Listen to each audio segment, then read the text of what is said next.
Hi everyone. பங்களாதேஷில் ஜூலை மாதம் 1ஆம் தேதி பங்களாதேஷுடைய பல்கலைக்கழக மாணவர்கள் என்ன செய்கிறாங்கன்னா ஒரு அமைதி வழி போராட்டம் ஒன்றை முன்னெடுக்கிறாங்க. அதாவது பங்களாதேஷில் பார்த்தீங்கன்னா அரச சேவைகளுக்கு ஆட்களை சேர்த்து கொள்ளும் போது அங்கே ஃபாலோ பண்ணப்படுகின்ற அந்த கோட்டா சிஸ்டம், அதாவது இடஒதுக்கீட்டு முறை இல்லாமலாக்கப்படணும். அதிலும் குறிப்பாக இந்த பங்களாதேஷில் என்ன செய்கிறாங்கன்னு சொன்னால் அந்த அரசு உத்தியோகத்திற்கு ஆட்களை சேர்க்கிற நேரத்தில் பங்களாதேஷனுடைய சுதந்திர போராட்ட வீரர்களாக அடையாளம் காணப்பட்டவருடைய குடும்பங்களுக்கு 30% ஒதுக்கப்பட்டிருக்குது. இது பார்த்தீங்கன்னு சொன்னால் ஒரு டிஸ்கிரிமினேஷனாக இருக்குது. இது அவங்க பிறக்கிற நேரத்தில் சிலருக்கு ஒரு வேலைக்கான உத்தரவாதத்தை வழங்குற ஒரு அரசியல் உரிமையை வழங்குற மாதிரி இருக்குது. மற்றவர்களுக்கு செய்கின்ற அநீதி என்ற அடிப்படையில் தான் பல்கலைக்கழக மாணவர்கள் என்ன செய்கிறாங்கன்னு சொன்னால் ஒரு போராட்டம் ஒன்றை ஆரம்பிக்கிறாங்க. இந்த போராட்டம் பார்த்தீங்கன்னா 15ஆம் தேதிக்கு பிறகு இன்றைய நிலை வரைக்கும் பார்த்தீங்கன்னு சொன்னால் பங்களாதேஷில் பார்த்தீங்கன்னா இந்த 15ஆம் தேதி வரைக்கும் அமைதியாக நடந்த இந்த போராட்டம் 15ஆம் தேதிக்கு பிறகு ஒரு அமைதியற்ற நிலைமையிலும் அதே போல வன்முறை நிறைந்த ஒரு போராட்டமாக மாற்றப்பட்டு பங்களாதேஷ் முழுக்கவும் என்ன செய்த ஒரு அமைதியற்ற நிலைமை ஏற்பட்டிருக்குது. இதில் பார்த்தீங்கன்னா கிட்டத்தட்ட 30க்கு மேற்பட்ட உயிர்கள் என்ன செய்தா பலியாகி இருக்குது. அது மட்டும் இல்லாமல் 1500க்கு மேற்பட்டவர்கள் காயமடைஞ்சிருக்கிறாங்க.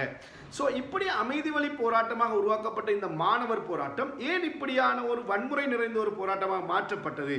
பங்களாதேஷுடைய அரசு அலுவலகங்களுக்குள்ள நுழைஞ்சி அரசு அலுவலகங்களில் என்ன செய்கிறாங்கன்னா தீ வச்சிருக்கிறாங்க. இப்படியான பல சம்பவங்கள் என்ன செய்ய நடந்ததுக்கான காரணம் என்ன?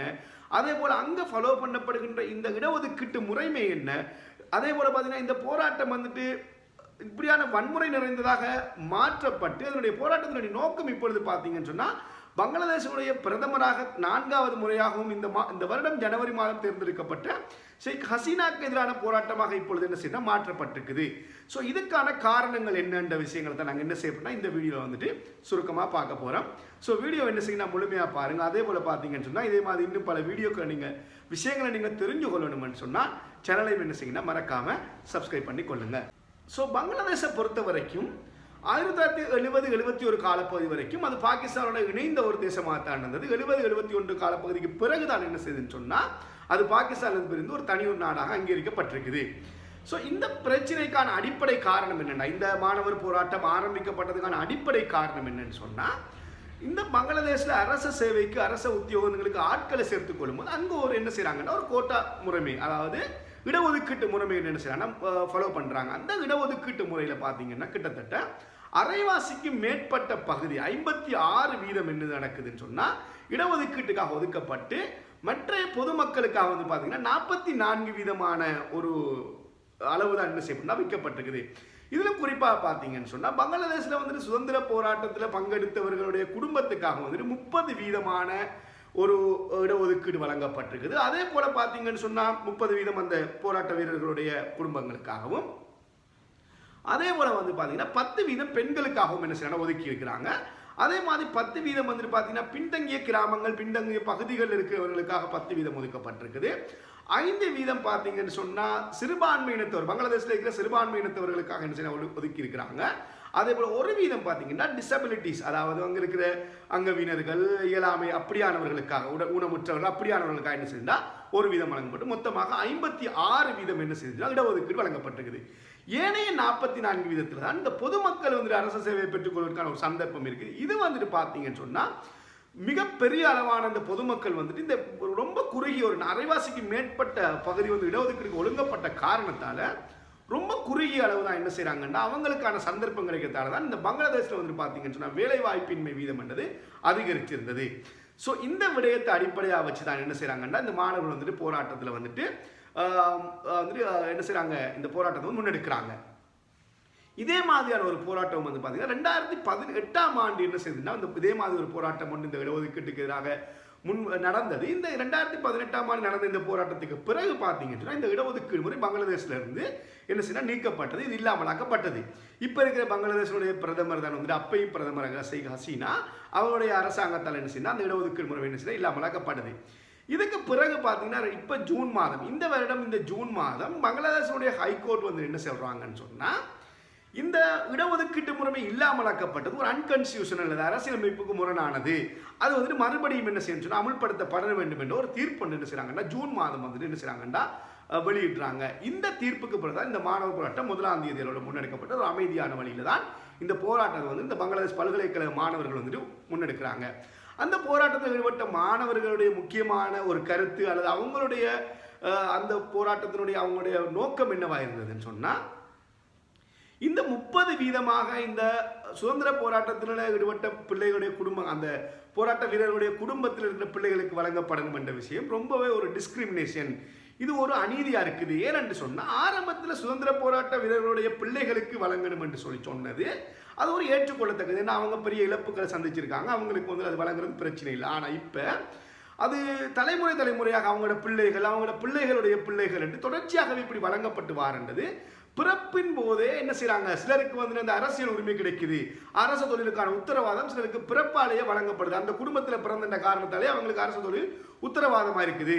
ஸோ இது மற்றவர்களுக்கு செய்கின்ற அநீதியா இருக்குது. இது ஒரு உரிமை மீறல், இது ஒரு டிஸ்கிரிமினேஷனாக இருக்கின்றது தான் இந்த போராட்டக்காரர்களான மிக முக்கியமான கருத்தா இருக்குது. ஸோ இது இல்லாமலாக்கப்படணும் என்று என்ன செய்யறாங்கன்னா கோரிக்கை முன்வைக்கிறாங்க. அதே போல பார்த்தீங்கன்னு சொன்னா, இதுல மிக முக்கியமான வரவேற்கத்தக்க ஒரு விஷயம் என்னன்னா, இந்த இடஒதுக்கீட்டு முறைமையில் இருக்கிற 56% 10% இடஒதுக்கீடு என்பது பெண்களுக்கு என்ன செய்ய வழங்கி இருக்கிறாங்க.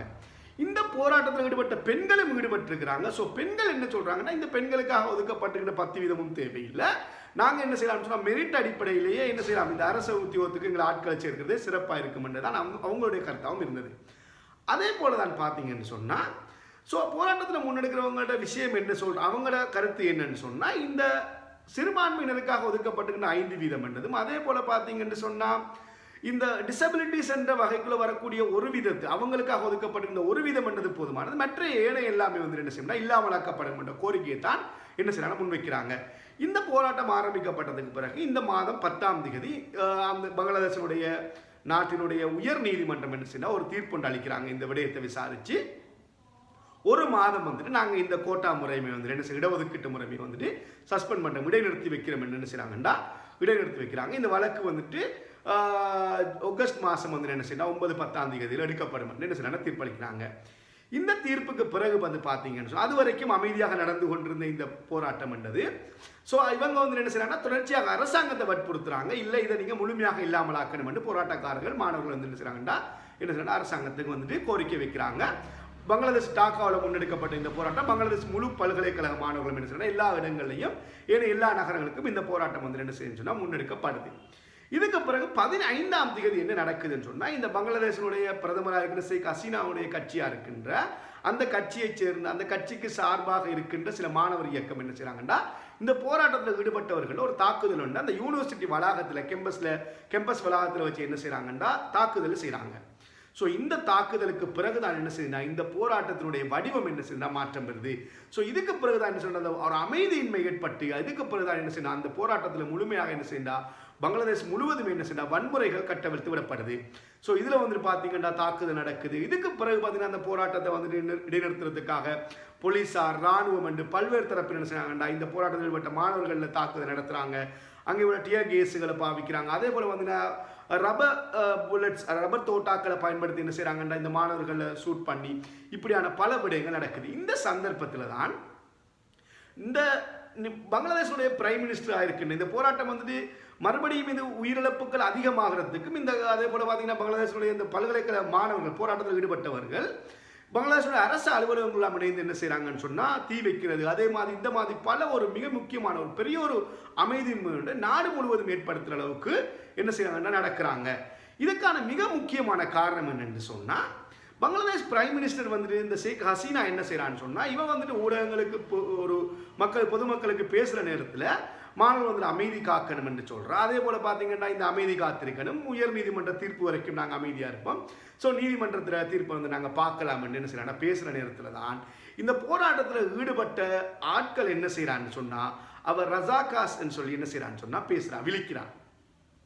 இப்படி ரசாகாஸ்ன்னு சொல்லி விழிச்ச இந்த விஷயம் பார்த்தீங்கன்னா மாணவர்களுக்கு இந்த இடஒதுக்கீட்டுக்காக முன்னெடுக்கப்பட்ட இந்த போராட்டம் பார்த்தீங்கன்னா ஷேக் ஹசீனாவும் அவருடைய அரசாங்கத்தின் மீது என்ன செய்யணும் ஒரு கோபமாக மாற்றமடையுது.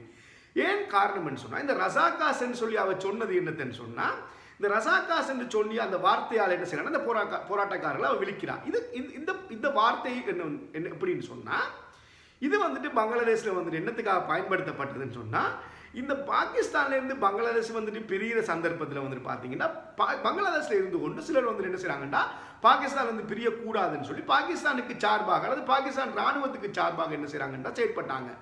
அவர்களை என்ன செய்கிறாங்கன்னா அப்போது வந்து தேச துரோகிகள், அவங்க வந்து துரோகிகளாக அடையாளப்பட்டு அவங்கள தான் என்ன செய்யுதுன்னு சொன்னால் இந்த ரசாகாஸ்ன்னு சொல்லி என்ன செய்கிறாங்க, ரசாக்கான்னு சொல்கிறாங்க. ஸோ இந்த பேரை வந்துட்டு இந்த போராட்டத்தில் ஈடுபட்ட மாணவர்கள் மீது இந்த பிரைம் மினிஸ்டர் பயன்படுத்தினது காரணமாக என்ன செய்கிறாங்கண்டா இது அரசாங்கத்தின் மீதானதும் பிரைம் மினிஸ்டர் மீதான ஒரு கோபமாக என்ன செய்ய மாணவர்களுக்கு மாற்றப்பட்டு தான் அவங்களுடைய அரசு தொலைக்காட்சி நிறுவனத்துக்குள்ள உள்நுழைந்து அங்கே இருக்கிற இதை வந்துட்டு தீ வைக்கிறாங்க. இப்படியான பல ஒரு வன்முறை நிறைந்த ஒன்றாக என்ன செய்யண்டா இந்த பேச்சுக்கு பிறகுதான் என்ன செய்ய மாற்றம் அடையுது. அதுக்கு பிறகு பார்த்தீங்கன்னா இந்த போராட்டத்தில் ஈடுபட்டவர்களுடைய கோஷங்கள்லாம் எப்படி இருந்ததுன்னு சொல்லி பார்த்தீங்கன்னு சொன்னால் உரிமைகளை கேட்டு போகிறோம், நாங்கள் உரிமைகளை கேட்டு போனால் எங்கள் ரசாக்காஸ்ன்றாங்க, எங்களை துரோகிகள்ன்றாங்க. அப்படின்ற வகையில் என்ன செய்கிறாங்கன்னா இன்றைக்கு இந்த போராட்டம் வந்துட்டு பார்த்தீங்கன்னா இந்த கோட்டா சிஸ்டத்தை இல்லாமலாக்கிறதுக்காக உருவாக்கப்பட்ட போராட்டம் இன்றைக்கு அரசின் மீதான வெறுப்பு போராட்டமாக, அரசின் மீதான கோபத்தை வெளிப்படுத்துகிற ஒரு போராட்டமாக பங்களாதேஷ் முழுவதுமே என்ன செய்யணும் இன்றைக்கு மாற்றி அமைக்கப்பட்டிருக்குது. ஸோ இந்த காரணமாக பார்த்தீங்கன்னா பங்களாதேஷில் பல உயிர்கள் போயிருக்குது. அதே போல் பார்த்தீங்கன்னா அமைதியின் ஏற்பட்டு அங்கே இருக்கிற தொலைபேசி இணைப்புகள் துண்டிக்கப்பட்டு, அதே போல் பார்த்தீங்கன்னா அங்கே இருக்கிற இன்டர்நெட் வசதிகள் எல்லாமே துண்டிக்கப்பட்டு பங்களாதேஷ் பார்த்தீங்கன்னா இன்னைக்கு ஒரு பதற்றமான சூழ்நிலை என்ன செய்ய இருந்து கொண்டிருக்குது. ஸோ இதுதான் இந்த பங்களாதேஷில் ஏற்பட்ட அமைதியின்மைக்கும் அதே போல் பார்த்தீங்கன்னா அந்த முன்னெடுக்கப்பட்ட பல்கலைக்கழக மாணவர்களுடைய போராட்டம் வந்துட்டு திசை மாறினதுக்கான காரணமாகவும் இந்த விடயங்கள் தான் இருக்குது. ஸோ நாங்கள் இன்னும் ஒரு வீடியோவில் இன்னும் ஒரு விஷயம் சம்பந்தமாக பார்க்கலாம். Thank you very much.